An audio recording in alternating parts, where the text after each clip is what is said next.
Hi guys, and welcome back to another episode of the Inside Makeup Podcast, where we talk about everything makeup and beauty related. I'm your host, Gurpreet, and I know I say this about literally everyone, but I'm really excited about today's guest. She's someone that I've done makeup and hair for a few times actually, for a few events, and I can honestly say she's one of the kindest, genuine and humble people that I've met in the industry. So I'm really excited to dive into conversation with Harpz Kaur. Aww. You should have kept some tissues nearby. That was a really nice intro. Thank you. And it's great to be here. And I know a lot of you are probably thinking, I'm sure Harpz doesn't do her own makeup. I don't. She doesn't. But you'll find out more. No, but you can do a little bit though. It's not like you can't. I can do the basic face. And I think if you ever see me and I say I've done my makeup myself, you'll always see the same face everywhere. So I'm not very experimental myself. Okay, yeah. Yeah. Yeah. But your skin is like, because obviously I've done Harpz's makeup, but your skin And is today, so good she's that done you it don't need like a lot. Thank you. If that makes sense. It's only Touch wood. more. Yeah. Touch wood. It's more just for like TV and stuff like that. You might just need the coverage because the lights and stuff. Yeah. But otherwise. Thank you. I mean, a lot of people that have done my makeup have said that I tend to have good skin to work on. Yes. Which is a great thing to know because I do obviously have those days where I don't like my skin. Yeah. But you're right. I think when I'm on TV in particular, the coverage is so heavy. And it's not something that I would be comfortable wearing out on the streets. Yeah. But on a daily. I've had to get used to the fact that it's a lot heavier when you need camera coverage. Yeah. So that took a long time for me to kind of like my face. Well, actually, before we dive into that, let's talk about, because I think a lot of people will be interested in this, how you got into what you're doing. Okay. And did you always know, like, you wanted to do this, basically? It's a funny question because I feel like it's got such a long answer, but I'll give you the shortcut version. I feel when I was younger, I always knew that I belonged in entertainment. Okay, I didn't cool. know where. I wasn't quite sure, like, where do I fit? But I always got intrigued by the stage. I always wanted to be in front of the camera. I always loved talking. That I talk for a energy. living now. Yeah, and I feel like I just needed a place to release all this, like, adrenaline that I had in me. Like, ever since I was a little girl, I just knew that's where I belonged. How I was going to get there, I had no idea. Oh my God. But then how did you get into... Yeah, so through my whole education, it was a bit of a struggle because I'm the eldest of three. Yeah. And my parents are always going to use me as the experimental child for absolutely Like everyone. everything. So when it came to education, I feel like my dad had a very upper hand on, like, you should do this, you should do business studies, don't do that, what are you going to do with this? I can't say it was strict. I won't say like they were very strict. That's not the right word for my family. They're quite laid back. But back then when I was growing up compared to my siblings, everything was questioned a little bit. Like, why do you want to do this? What's your job going to be? Are you going to get anything? If you go down the media route, I never had an answer for it. I just said, Dad, let me try it. Like, I'm not going to know unless I try it. But you knew, that, like, you literally knew. Yeah, it's that like this my is gut just knew this is where I belong. I just didn't know sick. where it was going to fit. But it was when I finished college, when you have to start looking at what you want to study at uni. And I was like, right, that's it. I can't do business studies anymore. Dad, I'm not like you. I'm not passing these exams. Oh. I shine more in the arts. So I was like, let me try just to do something that I feel I might be okay at. So I picked media just because it said radio and TV underneath it. And I thought, wicked. that just really gets me so excited. Yeah.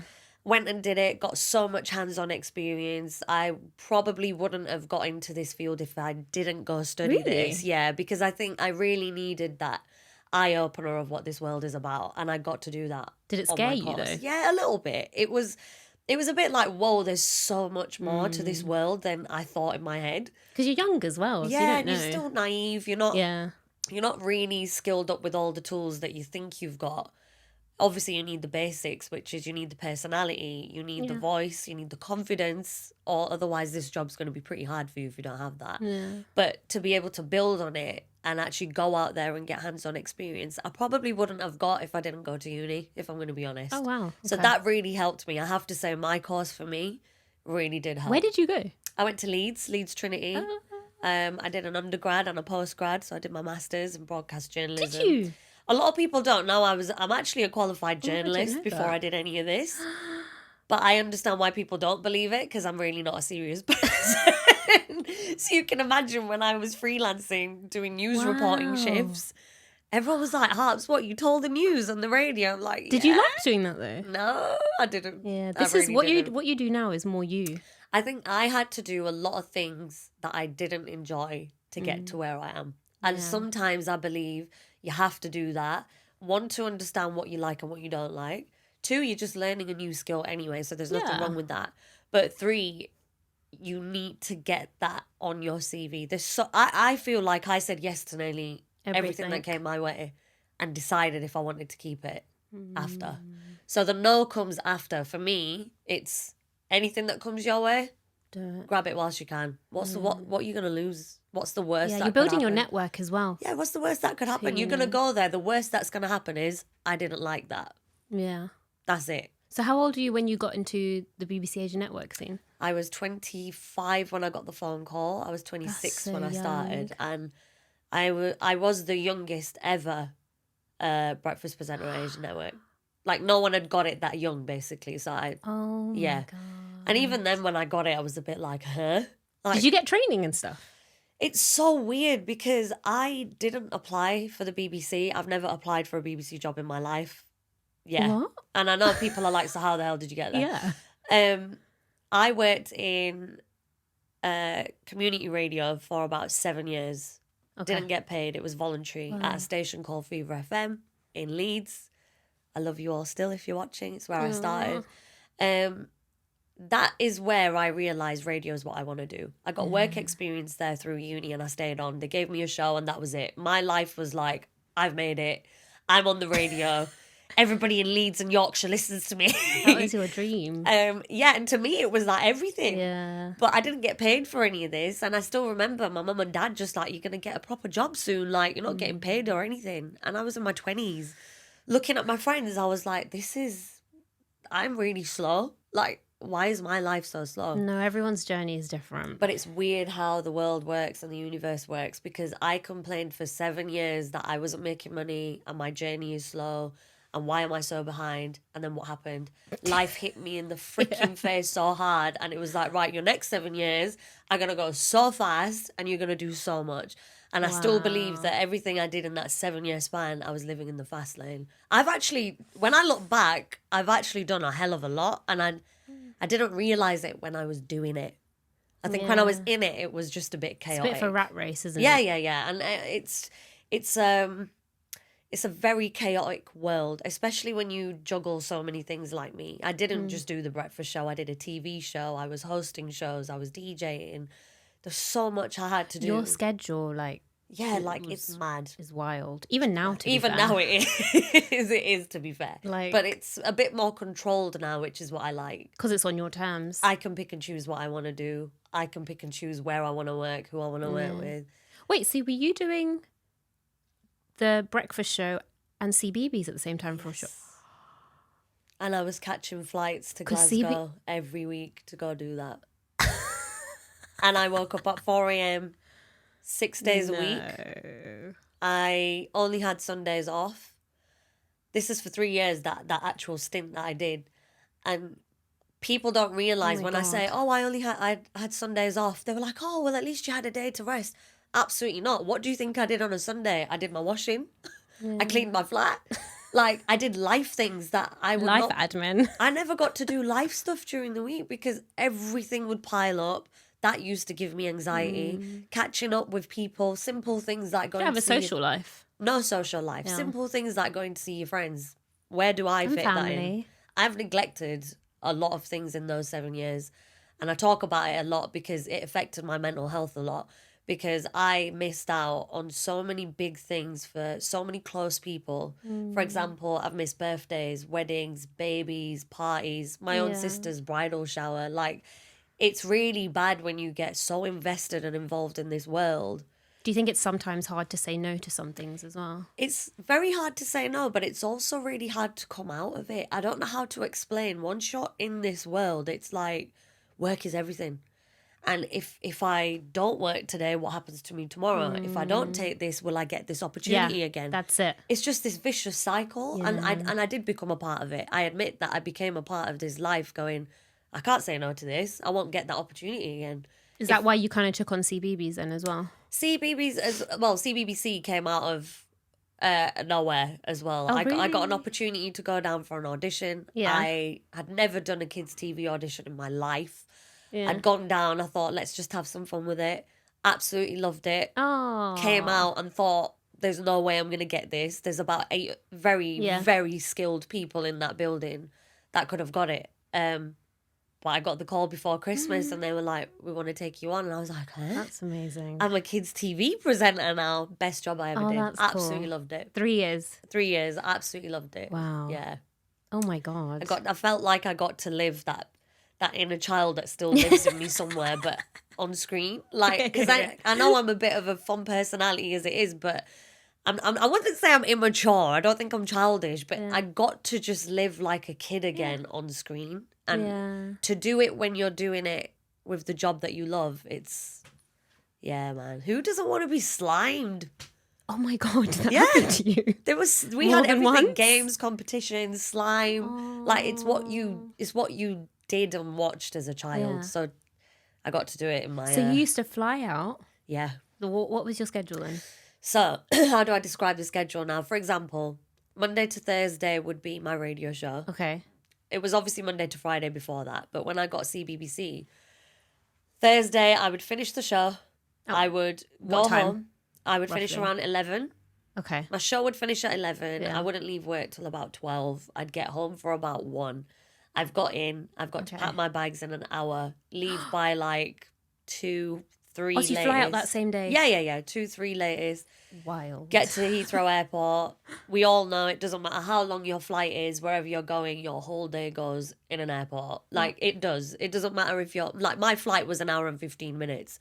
But door to door, this travel probably took me about 5 hours because you sat at the airport, you're going through security, waiting around, all To of and forth that. from Yeah, the it's like a hotel. 5-hour journey in total. So I'd wait around at the airport, catch this flight. I wouldn't get to Glasgow till about 7, 8 on average, depending what flight I took. Oh my God.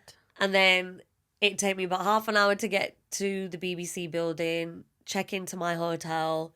And that's it. It's 9 o'clock, 8:30. I now need to eat before I sleep. So I'm not actually sleeping, let's say, till about 11, You're 12. literally living off like a few And I've got to wake hours. up at 4 again. So, 4 for hair and makeup? yeah. So on a Friday, I'd be up at 7 because I needed to be there for about 8 for rehearsals all day, 8 till 7. It was such a long day. And bear in mind, we got given a 100-page script that I only got to see on a Friday. So I would turn up to work, get there on a Friday. I'm seeing it for the first time. Yeah. And CBBC, here's a little inside information for those that don't know. They don't use auto cue. So no presenter on CBBC is reading off a screen. It does not happen. So I've got a 100-page script to freaking learn and digest and really try and understand what I'm doing because it's a live show. It's not pre-recorded. It's 3 hours of live TV. Were there ever times that you Oh, just loads of forgot? times. Absolutely loads of times. But that's the skill of being a good presenter is you need to know how to fix a problem if it's going wrong. You need to know how to... So no one can tell? Yeah, you need to improvise. And there probably were times where you could tell. I'm still a learner. I can't say I'm the best of the best. Yeah. And there might have been times where I was like, oh, I just made that really awkward. I could have changed that. I wish I did this. I wish I did that. But that's why it's good you have 2 presenters, so you can lean on each Yeah, other. and that's the thing. Once you've got that chemistry and you bounce off your co-host, like I loved working with Joe, who I worked with on CBBC, and I think we worked so well together. If I knew he was falling a bit, I'd pick him up. If I was falling, he'd pick me up. But you need that, and that's how a duo chemistry. really works on TV. But yeah, so my whole day would be like a 10-hour day of rehearsals, and then up at 3:30 in the morning to be in my makeup chair for 4:15. And how long did makeup and hair take? About an hour and a half. Oh, is that how long Yeah. Because it's quite heavy And it's quite heavy. It's not so much like it's taking an hour and a half to put so much makeup on. It's my makeup would take about 45 minutes. And then my hair, as you know, because you've worked with my hair, it's not the easiest type of hair to work with. It's quite thick. It's quite heavy. You've got a lot of So hair. there's a lot of hair is what I mean. Yeah. So it takes time. And for it to sit right, everything needs to sit in place. You're on TV Did they used to do the same hairstyles for every episode? It was a preference thing, so it was what you preferred. Oh, fine. And I think for me, I probably did have pretty much the same hair every episode, nearly every episode. Curly? Yeah, wavy, curly. One, it was just to save time. Yeah. You didn't have time to experiment too much. Yeah. And two, I touch my hair a lot. I've probably done it a lot through this podcast as well. But that's why curly hair just works, though. Yeah, and if 'Cause it it's looks down, good. you just It improvise just with looks it, don't you? good. So I want to talk about, I know you briefly talked about the makeup for Yeah. TV, because I know it's very different. Yes. Because you were like, it's very heavy, it's very cakey. I think for someone like me who doesn't wear a lot of makeup on a daily anyway. Yeah. Well, I don't wear it on a daily. I wear it if I'm working or if I'm on screen, but I don't wear a lot of makeup generally. Yeah. So I can feel straight away if someone's put a lot of makeup on my face. And if I can feel it, I don't know if every other person is like this. I don't know how other girls feel about it. But if I wear makeup and I can feel I've got makeup on, I don't really tend to enjoy my look. Yeah. And I don't know if it's because I'm focusing too much on, there's too much on my face and I probably look a little bit cakey, like you said, or Yeah. clowny as well. Yeah. But it takes time to adjust to knowing it doesn't look as bad as you think Okay. because of what you're doing. So, for example, on CBeebies, when I got my makeup done, it felt heavy. I could feel it. And I used to look in the mirror thinking, isn't this a bit too much? But then when I'd watched the show back, I was like, oh, no, it's perfect. looks That's fine. what it looked flawless. Are there a lot of lights? I can't even explain to you how much lighting there is. Really? And lighting is what ruined my skin. So when I was wearing so much heavy makeup Yeah. and I'm under so much lighting, like I'm in a studio for a live TV show Yeah. and there's over 200, 300 lights just in that one room. my Like it's a God. lot. It's Yeah, that intense. is a lot. And you're constantly under certain lights as well when it's your solo shot. Get or hot as whatever. well. Oh, Could you decide what you wore? that was the best bit. Oh. So we had we had a stylist who would Oh, go that's shopping cool. for me, go shopping for Joe. Before each season, you'd get a rail put in a dressing room and you got to pick. That's Like, so let's say fun. in that season, you'd have 12 episodes. So you Yeah. had to pick 12 outfits and then like 2 spare. But that was the best my bit, trying God. on what you want, what you like, what you suit. And your stylist eventually gets to know your style. Yeah. So they cater to what you would suit. So Because when yeah. you're working on radio, you don't need to like dress up for anyone. So you're just in like I your... literally went in, like chill rolled out clothes. of bed, went straight into work. And I think I was known for that in that building. Everybody used to look at me like, are you okay? I'm like, yeah, why? And then when you had like a guest in, Well, my makeup was in my locker. So Oh, I fine. would keep everything in my locker at work. If I had a guest and I knew I was going to be on camera and this is going to be a big deal, it was a quick fix. oh my for me God, in who the are some of studio. your favourite people that you've interviewed? That's the hardest question. I bet you get that question Yeah, all the and time. it's so hard because sometimes I actually forget who I've met because there's been that many people. Yeah, true. But actually. standout moments for me, I think Will Smith is someone I'll never forget. Because Oh, it was wow. just a wow moment. I'm a huge Will Smith fan. I've watched Fresh Prince like whilst We I was all growing have, up. yeah. And for a 50-year-old man to look so good in real life like he did, I don't know how they age so well, but that was a standout moment. I think Gurdas Man for me was epic. I never thought I'd meet him for the first time and then 2 days later be called to come up on stage and dance in Wembley Arena. Like it's just That's wild. Wembley doesn't- Arena's huge. and it doesn't happen to people. I feel like that doesn't happen.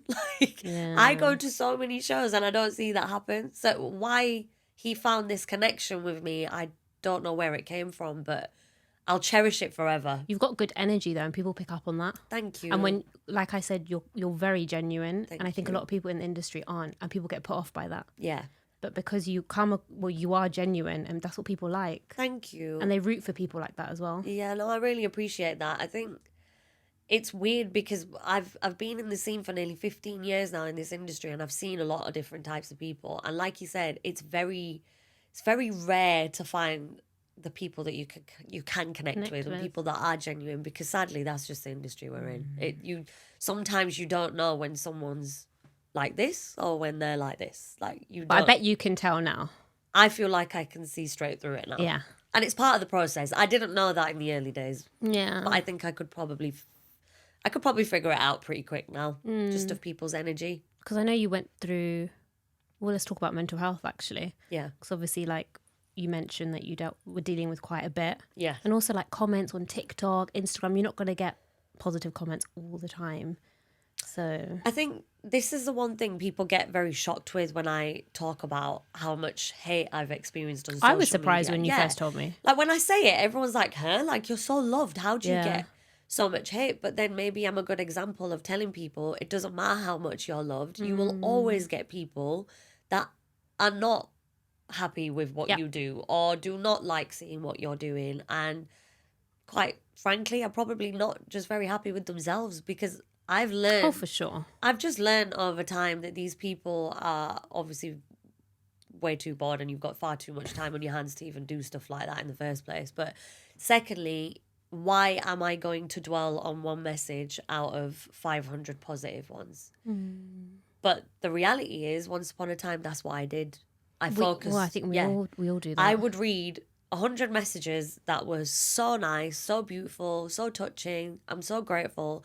And then there'll be this one idiot, and I will only focus on this one idiot. And I did it for so long, and I would cry myself to sleep.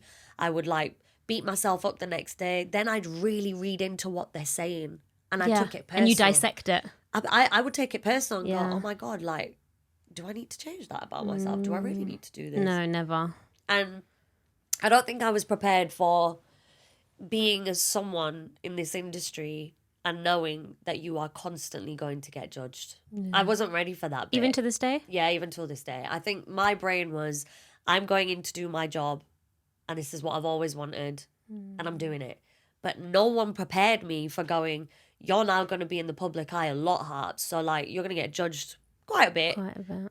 But no one told me that. So you don't, how do you prepare for it if no Well, one's you going to can't. say? Even if someone does warn you, you have to go through the motions of that happening to you. And I have a very love-hate relationship with social media, because I think when I first started, especially at the BBC when I first started, it was a horrible time for me. It was horrible. I felt like I was the most hated person, presenter, whatever you want to call it. When you first started? Yeah, and I guess it's because I had to, when you're having to fill somebody else's shoes and that pressure takes over and every single message is the same. Yeah. Like, you know, you do take it personal. Yeah. And it's no one's fault. It was nobody's fault why that situation was happening. It's just something I had to go through. And I think looking back on it now in hindsight, I think it was just a lesson for me. It was teaching me something, which was, Harpz, later on in life, it's going to get so much harder. You've got to be thick. Do you think it has got harder? Oh, God, yeah. But do you think you've got thicker But I think skin I'm so tough now. Like, nothing actually bothers me. Phases you. Good. Like, before, I'd cry, I'd block people, I'd reply to people, I think sometimes sometimes it's needed, but I think sometimes replying it just makes it worse. Excites them. Yeah, and it's like they're waiting for a reaction. Yeah. So I've now learned, don't do that. Yep. Like, they'll just get bored. But yeah, I think the hardest thing for me was to love myself again, because social media made me hate me, if that makes sense. Oh my God, that's tough. Yeah, I went into depression. I went for therapy. I was going for counselling for a good few years. It was just, my head could not digest that I was going into work to do what I love, but then every day I'm reading stuff that said the opposite. So in my head, I was like, do I stay here? Do I leave? Do I go? Am I doing my job wrong? What am I doing wrong? Like, how do I correct this? Oh my God. There was so much about myself that I started to self-doubt. And image is a big thing on social media, which is really sad to say. But when people pinpoint things, you can't get that out your head. And there was loads of things about myself I then questioned. And I mean, you can delete comments, but you remember them. Exactly. And you can't just change your image. Like I get, up until this day, I will still get comments on how I sit, how I talk, what I wear, what my expression is, what my features are, what I'm eating, where I'm going, who I'm speaking to. Probably comes from a place of jealousy though as well, and insecurity. Yeah, I'm just like, people. Why does my life bother you this much?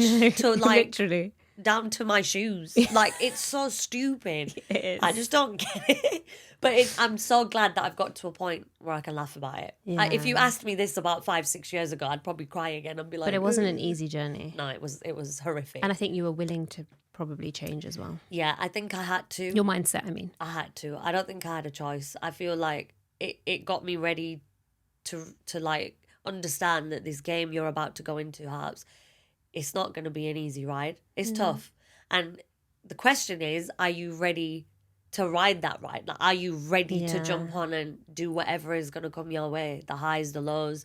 it is a roller coaster. You don't know what's going to happen tomorrow, and something great could happen, but tomorrow something horrible could happen. But especially when you work for yourself as well. And as a person who's constantly in the public eye, it's just so hard to balance that. Some days you're not feeling good, but you have to show up, and then people might pick up on that and then say something that's like, I'm literally human.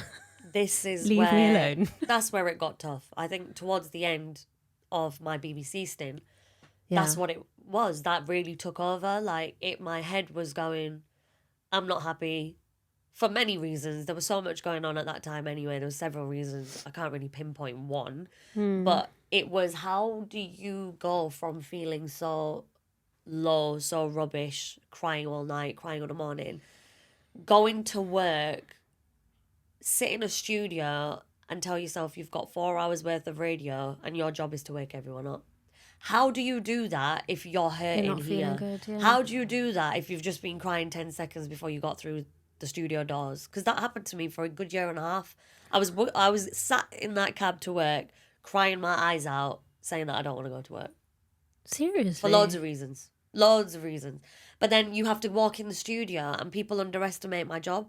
I think there's a lot of people I get sometimes going, oh, your job's so easy, you just have to sit there and talk for 4 hours. Not okay. really. All right, big man. You wake up at 4 o'clock with 3-4 hours sleep. You walk into that studio and make sure you can wake up the nation for 4 hours. Give people that energy. Give people the energy. Know what you're talking about at the same time, by the way. It's not easy as just talk for 4 hours. Well, you have to prep for these radio shows as well. Yeah, you've got... Look, I get really passionate with stuff like this. Know your stuff. Otherwise, you can't be sat in that seat. You can't just sit there and talk for 4 hours. I do not believe anyone that says sit there and just talk for 4 hours. Know what you're talking about. And do you feel like there are a lot of presenters out there who don't know their stuff? Absolutely. And they're in that position? I'm gonna openly say absolutely, yeah. I think why, and I'll tell you why. I think times have changed. It's now more about and I don't mean any offense to anyone out there that does this. I respect everybody that does what they do. But I'm just saying, for what I do in my field and what the graft that I've had to do to get to where I am, it is not like that anymore. It is all about, if you're a great influencer, if you've got the numbers on your social media, if you're pulling in people on your TikTok, or even now if you've got a pretty face, like, so you don't need to actually be a good presenter anymore. Yeah, like, why not have a radio show? Why not have a TV show? It's mad to me that people like me from my time were having to knock on doors, get rejected emails every day. But that's character building, and you can't take that away from you. You can't. And I think that's the only frustration I have with the scene right now. It's quite sad. Like, it's not to say anyone's not good at what they do. It's just, I don't know how sometimes certain people can do the things they're doing. But you know what? With not enough under their belt. It's easy to get to that position, but it's hard to maintain it. And there's a reason why you're able to maintain it. And it's because of all that graft. Yeah, it's really hard. I can't lie. It's very hard to maintain that spot as well, like you said. But I do believe if you've really put that craft and graft into your work, the blood, sweat, tears, the effort, it will always pay off at the end somehow. It has to pay off. Yeah.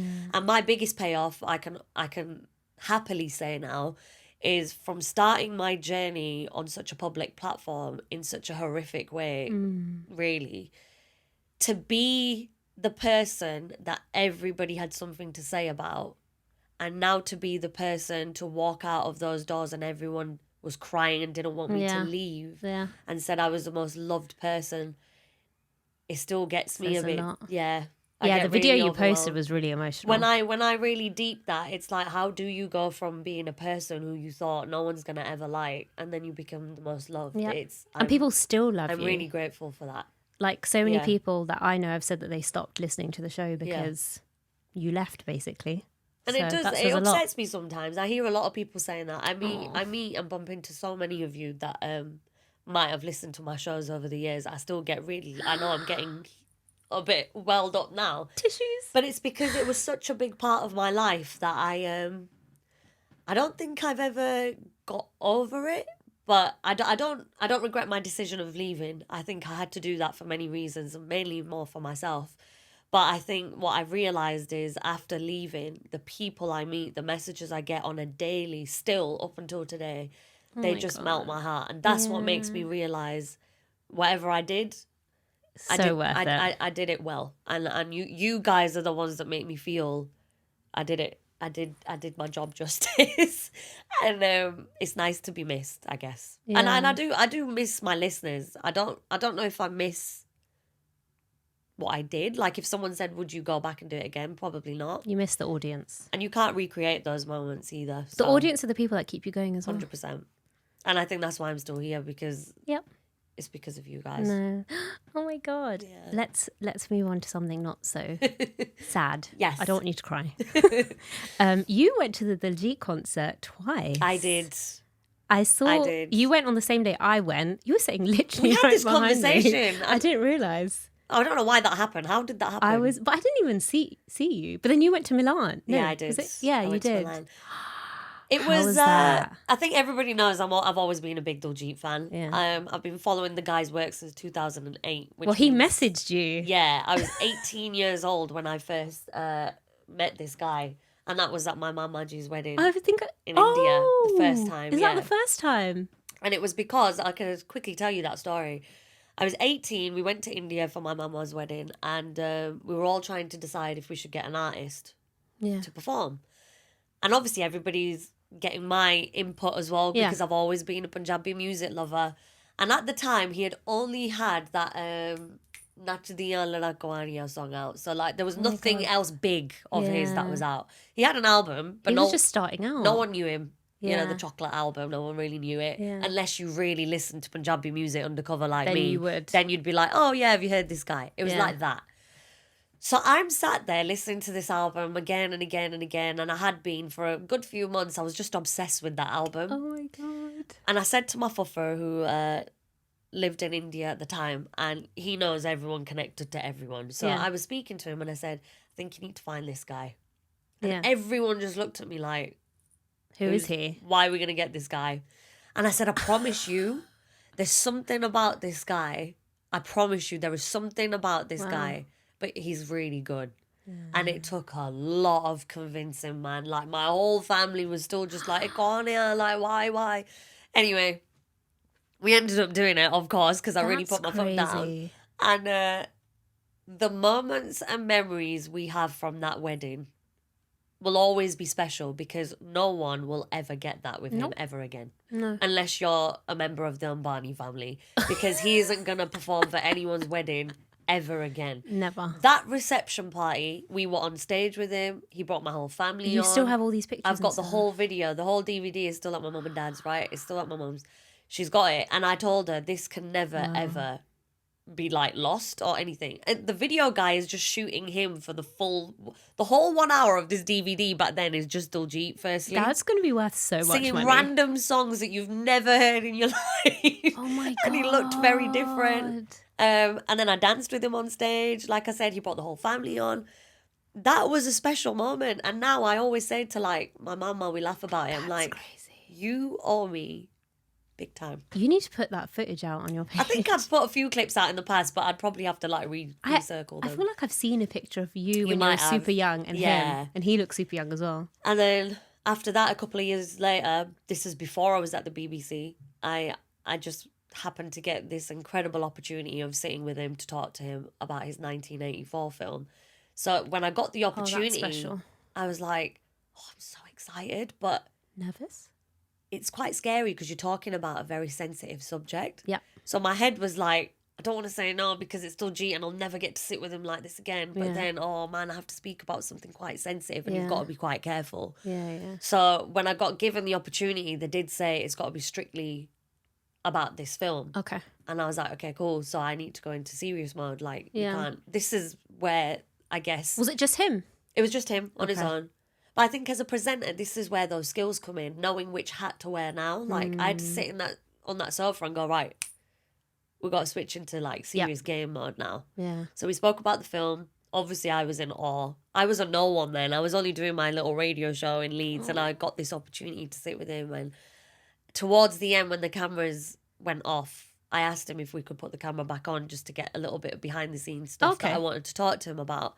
So I pulled out my phone and I showed him the footage of me dancing with him on stage, my dad, at the wedding. You showed him that? Because I wanted to get his reaction, and I've still got it on my YouTube channel somewhere. And he's just like, oh my God. Oh, it was so that's funny. so cute. Is that him, eh? And I was like, yeah, that's you. And I was like, that's me. But it was just such a funny moment to share. I just had to show him and be That like, must have been special for him though as well. I think he really was a bit like, oh my God. Like, one, you've got it still on your phone. Look how far and you've two, did I really do that? Yeah. I think he was just looking at it going cringe. But see, it goes to show, like, even he's obviously done all of this work that a lot of people don't know about. It's not like he just one day he did all these shows at O2. I think regardless of what people think of him, whether you like him or not, you can never ever deny that he is one of the greatest of all time. Yeah. What he has managed to do as a showman, as a vocalist, as an artist, as an actor, as a dancer, as a whatever else you want to call him, it is incredible. And his energy and his aura, like, I only went to one show, you went to two. But going to one, did it make you feel you could go to another one? What do you mean? Could you go? Oh, yeah, that's for what sure. I mean. Not every artist has that power. Oh my God, if I could find tickets for another show, I was going to go. That's what I'm saying. Like, if you can go and leave and want to go again. Yeah, that says a lot. Not a lot of artists can do that. You go and you go, that was great, and you go home and it's fine. But you go to a Diljit show and you're like, I need to do that again tomorrow. It's like a high. Yeah, it is a high. Yeah. And I do think he's God gifted. He does have a gift that not a lot of people have, and there's going to be artists working another 20 years trying to get to where he is and probably still won't get there. He's also a very religious man. Like, you've seen those videos of how he prepares for an event. He's a man of God. Like, his introduction is all about that. Yeah. When you go to his shows and you see the intro at the beginning, he's it's talking giving about his goosebumps. connection one-to-one with God. And it's incredible to just see an artist do what he's doing. I mean, if you can have a show and there's a 5-year-old and a 65-year-old in the same room enjoying the same music, that is mind-blowing. That speaks I'm volumes. sorry, it's mind-blowing. Yeah, it is. I know I'm getting a bit passionate on the music thing, but it's just, like, for example, that you will always have incredible artists. Goran Aujla is incredible. He's still at his peak. He's doing bits.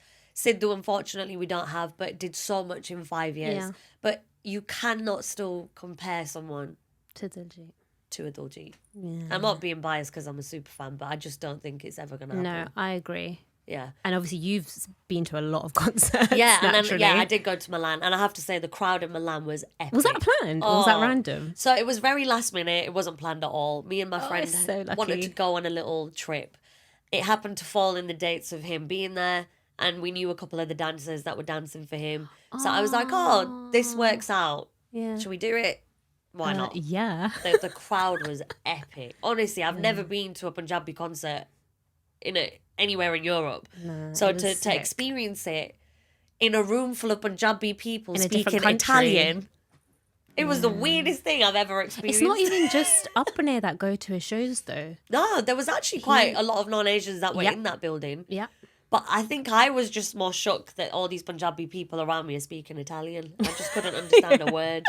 I was like, this is the weirdest experience. Some of them have Bengal on as well and they're speaking Italian. Yeah, and if they were asking me something or speaking, I was like, guys, either speaking English, Punjabi. Did you meet fans there? It was, you? Yes, I did. And that's cool. I was so, honestly, I wanted to cry because it was so emotional. To get spotted by about 25 to 30 people in Milan is a bit, whoa. Why do you know me? That is very cool. It was really cute. Very sweet. They were all like, we follow your work. We've been watching this. We saw you do this. We listened to your show. It's you don't realise until you go out and about. You know, a lot of people, I don't think they also know that you're married.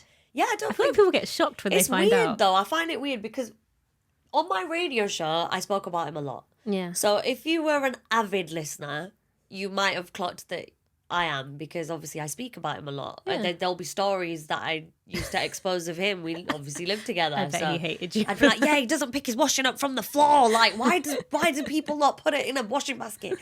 So like, I'd speak about things like that, and which is relatable to people. Exactly. So people are like, yeah, my husband does the same. So I did that.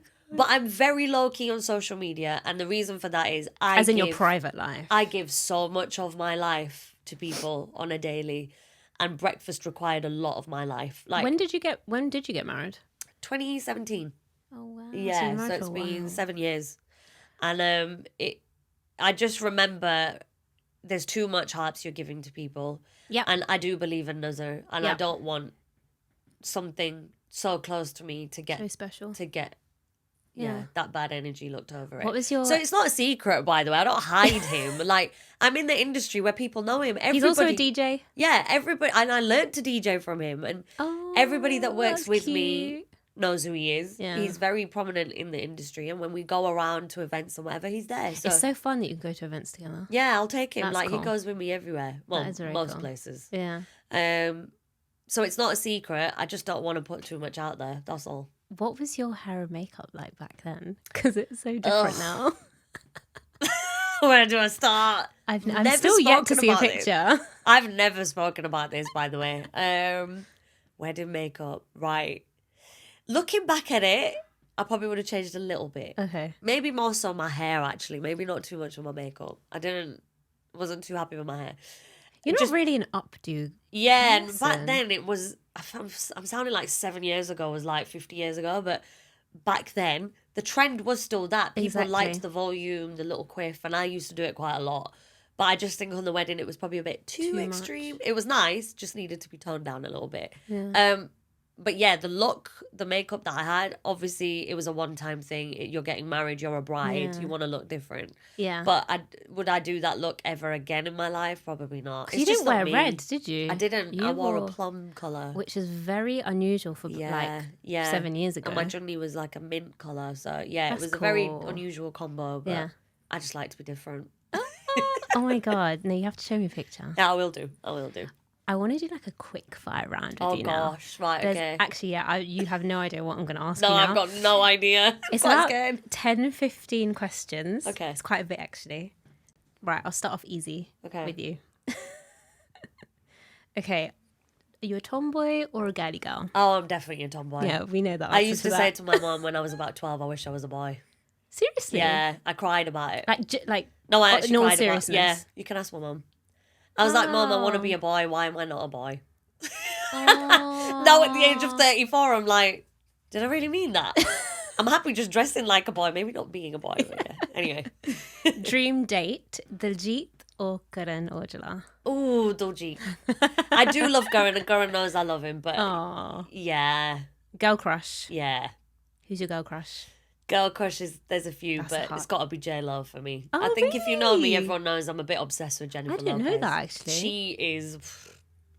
She's 50 years old. Have you seen her? She looks so good. Mate, I'm not that far off. Someone sort it out.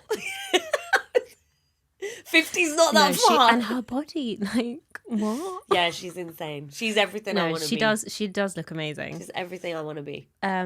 Full glam or soft glam? Definitely soft glam. Yeah. Although it does depend on the function. I think if it depends, it depends where I am. If I'm on a stage full of like 15,000 people in an arena, then let's go full glam. You need full glam. Yeah, I get that. Yeah. McDonald's or Rockies? For those of you who don't know Rockies, but actually not everyone knows who Rockies is. No, I don't know. What is Rockies? I was just about to say, what? Is this a London thing? You're going to get cussed a lot for that. Is this a London thing? No, if it's a London thing, you can't blame me for that. You've been living here for how long? 7 years, come on. Practically I need to get you Rockies. What is Rockies? It's like a chicken place. Yeah, but they do like paneer wraps, paneer burgers, soya wraps, really good chicken. It sounded like one of those, like, you know. It's like it's, oh my God. There's little fried chicken takeaways. That's what it sounded like. Okay, no, I need to get you Rockies, so we'll do that. Yeah, I feel bad now. What was your first concert that you attended? Neo. In Manchester. Neo's so good. First person I ever saw live. I can't remember how old I was. Very young. Neo's wicked. I was like 16, yeah. Oh, Neo was the first person I ever watched. Have you seen Chris Brown? Yes, by the way. 3 times. Chris Brown is so good live. 3 times. Three times? Another obsession. He's another Diljit. Breezy, baby. What was your first job? Ooh, what was my first job? Probably in my dad's shop. And the post office. Oh my God, how old were you? I was in the shops for years. 14. Oh, that's so cute. Yeah, 14, 15. My dad started us all off young. Did you get paid though? Pocket money. Okay. Sweets. Something. Yeah, something. This is a good one. What's the first thing that you do when you wake up? Ooh, I check the time. Okay. I don't think it's a good thing either to check your phone straight away, but please tell me you don't do that. I know I don't really do that, but I check the time. I think I clock watch too much, and that's thanks to my job. So yeah, I was gonna say. I get really bad like anxiety on the morning if I feel like I've slept in for something. So I'm constant. If I wake up, it's like, what's the time? Do you ever wake up from your sleep thinking you're late? Yeah. I do that sometimes. Yeah. Breakfast really destroyed my sleep, man. For life. What's your favourite comfort food? Chips. Oh my God, I I can love have chips. chips. Yeah. All day. Yep. Every day. Salt and Anything vinegar. made out of potato. Like mash and everything. Yeah, but chips everything. are my comfort food, 100%. You're going to hate me for this Oh, one. God, what? What was the last text message that you sent? That I sent? I don't know. It's probably to me. I think it was, actually. Hold on. What was the last? Yeah, it was. No, it was. I'm outside. But I was late, so I'm sorry. Harpz Kaur Yeah, I broke down. had to be today of all days. So, yeah. Got a tire issue. Where's my next question? Oh, if you weren't doing this, what would you be doing? Like career-wise? I'd be a full-time dancer. Oh, that's cool. Yeah. Oh, yeah, we didn't touch on your I dancing, dance on the actually. side, and that's only because it's a passion. I've done it since I was like 2. No, but you've done, like you did the music video with Jasmine. Yeah, I've done a That was couple of quite bits like huge. that. Yeah, I was in the Punjab video for Jasmine Sandless. That was a great opportunity. Yeah. Loved that. And obviously I That video was performed cool. at BBC Asia Network Live a couple of times. And you're always doing all these videos. Yeah. Yeah, so I've done little bits here and there, and I make my own videos with my friends. I've got a lot That's of fun. dancer friends. But I think if I wasn't doing this, I would love to be a full-time dancer. Which is possible nowadays as well. But then if I say that, I'd want to be like a backing dancer for Chris Brown or something. You never I want to be know. that level. Not Diljit? Maybe, but I'd rather go on a date with him. No, but you Jokes. do. I'm joking. I'm joking, by the way. I'm not that obsessed. I feel like That's I'm so showing an funny. obsession side now. It's okay. We're all obsessed with Diljit. What was your most memorable fan encounter? Oh, I have to tell you this story. It's good and it's bad at the same Okay. time. I did a meet and greet in Canada about 4 or 5 years ago. And a couple of people showed up at this shopping mall. And this one guy that came over to me, I'll never forget this guy ever. Like, I love you if you're watching this. It was very sweet, but I'm still really a bit, like, moved by what happened. Oh. So I'm stood there, we had a really nice conversation, and he went, how long are you going to be here? Because I need to go somewhere and come back. And I was thinking, but why would you need to come back? Because you've already met me now, right? Like, Yeah. you don't need to come back. I was like, no, it's cool. You go about your day. It's fine. Yeah. I was like, no, I just need to go get something. Are you going to Yeah. stay? And I said, yeah, okay, I'll stay. I'll be here for a bit longer. He came back and he said, I didn't get to gift you anything. So I wanted to give you something, but I couldn't go back home. So I've just been, because he came back really quick. Like, he went and came in like 5 minutes. Yeah. And I was like, no, please. Like, I didn't do this for gifts. I don't want to take anything from anyone. Yeah. It was just to meet people, right? And he pulled out this bracelet from his pocket. And he went, this is mine. My sister gave it to me. But I've got nothing else to give you. And it'd mean a lot if you took this. And I went, absolutely not. I'm sorry. I'm not going to take something that sentimental that your sister's gifted you. Yeah. And he started crying. So I didn't know what to do. And I was like, this is really odd. Did you take it? I had to take it. Oh. It's actually in my, it's on my dressing table. You keep it. Yeah, but I feel guilty. I feel bad telling people the story of just gone and taken this guy's bracelet, which his sister No. gave to him. And if she ever asked him, where's that? Where's the Yeah, kisi hor koi kudi the No, I don't think she'll mind that. It's for you. I'm just like, it's on my table. Oh, that is so sweet. I've kept it. Obviously, I'm going to keep it. I haven't worn it. If everybody wants to ask if I've ever worn it, I won't touch it like that. Absolutely not. But it was just weird why this happened. Why did you feel the need to gift me something? So he gave me whatever he had on him. Yeah. It was like, please just take this, please. And he started. Yeah, but you've obviously touched his heart in. Oh, but I still feel bad. So that's why I'm saying it's a good and very weird. Do you remember his name? I don't, which is so bad. And I'm so bad That's sweet. with names. That's really, really sweet. Are Yeah, you? yeah. I will remember your face for life. Yeah, but yeah, I will yeah. never remember But your names. name. Yeah. Unless I Okay. speak to you every day. Next question. Do you have any hidden talents and your singing in the car isn't one of them? Because everyone knows you do the Everybody karaoke in the knows I car. do that. Okay, so I can't say that. I was gonna say I'm not a bad singer, I don't know what else. What else do I do? What else can I do? Any weird I talents? can play the vajja. I've seen this. No, but I know I was joking, yeah, but I actually can do Oh, okay. I can do the sarigama and backwards.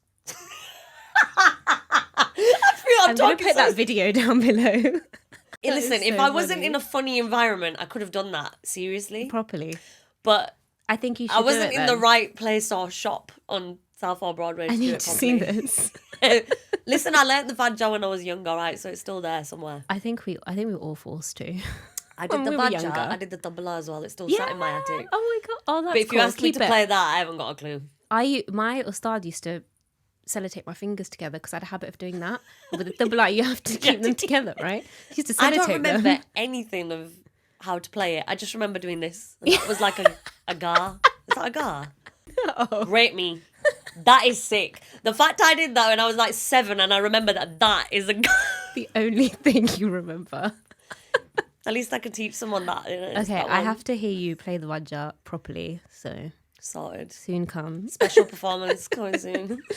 If you could trade places with anyone in the industry, who would it be? Oh, anyone in the industry, as in be them. Yeah.